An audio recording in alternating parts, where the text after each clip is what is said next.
Today we will start with unit number 3.2.3, that is sizing and calculation of the components. So different components which are used in the solar PV system, like the inverter, the charge controller, the battery, solar panels, and some miscellaneous components like the wires, junction box, fuses. So they all should be sized and as per the requirement of the system. So how do we determine that requirement? By the load. So this process of sizing and calculation begins with the calculation or determination of the load.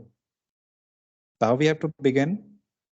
So as we discussed in the previous class as well, that we have to start from the reverse of the power flow. So power flow is from panel to load. So now we have to move from load to the panel. Means we have to determine the load. So how much power is consumed by the load? In what? For how much time the load that is running? Okay, like it is a household. In a house, how many devices are there, components are there, appliances are there? So determine the power rating, how much watt is for each component, each appliance, and for how much time it is operating. Then add each one. So we will get the total load or power in watts, and multiplying by the time we get in the energy in watt hour. Now we calculate the capacity of the components one by one. So first one is the capacity of inverter. So the capacity of the inverter should be such that it should always supply the desired power to the load. So it should be equal or little bit higher than the load requirement. Means how much power is required by the load, that should be equal to the inverter, or inverter should be a little bit higher rated than the load requirement. So we can determine it by using the efficiency. So efficiency of inverter that is high, usually 90 to 95%. Okay, so we consider it as 93 here. So efficiency, that is output upon input power. So output power, that is the load. Efficiency, that is 93%. So from here we can determine the input power. Okay, so input power here, the load, okay, sorry, first of the load, that is 565 what we have considered, efficiency 93%. So the output power, that is the same as the load. So the input, that will be 565 divided by 93, the percentage. So from here we get the input requirement, that is 607.52 VA, volt ampere, or approximately 610 VA. So for a load of 565 watt, we need an inverter of approximately 610 VA power rating. Okay, usually the inverter or generator or transformer we select as in the their capacity, we select as volt ampere, VA or kVA, like 1 kVA, 2 kVA. Okay, because here the power factor that is not specified. So a number of devices we can run on this using this type of inverter or transformer, but the power factor we don't know. That is not specified. So we do not prefer the unit watt. We prefer VA, volt ampere. Next is the charge controller. So the charge controller is selected as per the requirement of the battery and the load, because it also has to control the charge which is flowing into the battery. So they should be able to handle the current and voltage that are likely to be flowing in the system. Like here energy we have taken 3420 watt hour. Power is 565. So means 565 multiplied by time, that is, let me say it is 3420.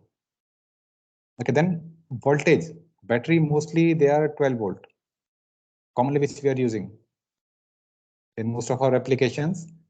So just through this we can determine that power by voltage, that gives us an idea of the current, how much current will be required. To pass maximum current, a charge controller must have sufficient ampere capacity.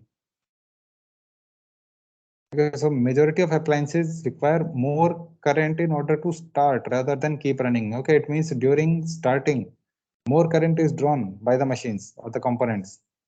So a controller should have sufficient ampere capacity that enable passing maximum load current, and also the higher starting current. Means it is not like that during starting the machine is drawing more current and our charge controller that is showing it as a overcurrent situation and it is limiting it. It should not be like that. It should be able to flow that extra current as well during starting.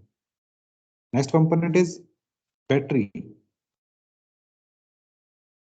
So we need battery, yes, for this to supply power to the load, energy to the load in when solar availability is not there. Because so it is like a storage. So it should have a deep discharge. These properties we have discussed there in the previous unit of battery.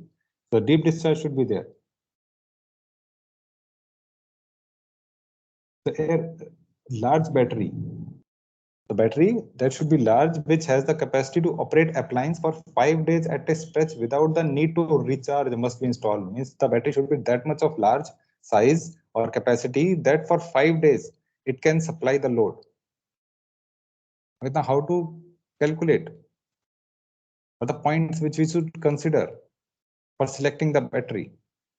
The first one is the watt-hour capacity needed in battery should be 5 times the total appliance watt-hours per day. Means in one day, how much watt-hour is needed by the load. So that should be the battery's capacity should be 5 times higher because it has to supply till 5 days. Next is the inverter and DC to DC converter will have some losses because they're not 100% efficient. Inverter just be so 93% efficient. Battery usually it is also 95% efficient. So these losses, so that should be also be added in the capacity of the battery. That means the load requirement plus the losses.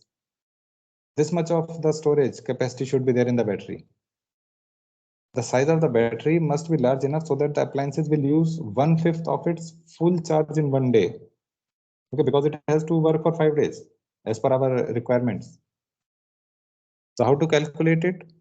Starting from the load side, so calculate the watt hours per day used by each appliance, then add the total watt hours by the different appliances, then multiply the total watt hour calculated by 5 days. Okay, for 5.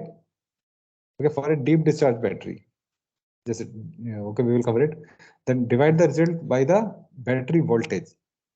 That will give us the required ampere hour of the battery. In the table here, we can see 3420 watt hour that was required by the load, and battery was having a voltage of 12 volt. So the battery capacity 340 by 12 hour. Now, one more thing which we have to consider here is depth of discharge. How much deep discharge battery we are using? So 50 to 60% we need in the solar system. So that is specified by the manufacturer of the battery, that how much DOD is there for the battery. For the details you can of this DOD ratings, you can go to the previous unit. In the second unit we have discussed it, each component. The battery is there. Okay, then 50% if it is the DOD, okay, deep discharge battery, that is 50%. So only 50% of the charge is available, which we can take from the battery. So 285 ampere hour, that is we have calculated, and only 50% is available. So the actual battery capacity should be double of that, because we can only draw 50% of the total charge. So 285 divided by 0.5, that is 570 ampere hour battery we need. Okay, for a charge of 3420 watt hour, for the load of this 3420 watt hour, when the total energy requirement is at for 5 days, we need 570 ampere hour battery. Now coming to the next component, where the power is being generated, we can say. Okay, in the PV module. So they should be having this much of capacity that they can supply, charge the battery, inverter. Further, they can supply energy through the battery. They can supply to the inverter and to the load and the losses as well. Okay, so the following the table here. Now considering the efficiency of the battery as well, 3420 we need the output from the battery. Then from the panel, that should be having 5% more than that. So 3420 watt hour divided by 95.95, the efficiency, taking 0.95% efficient battery. So that will be 3600 watt hour. our capacity of the solar panel should be 3600 watt hour. Okay, more than that by the battery. Okay, because losses will also be there, 5% losses.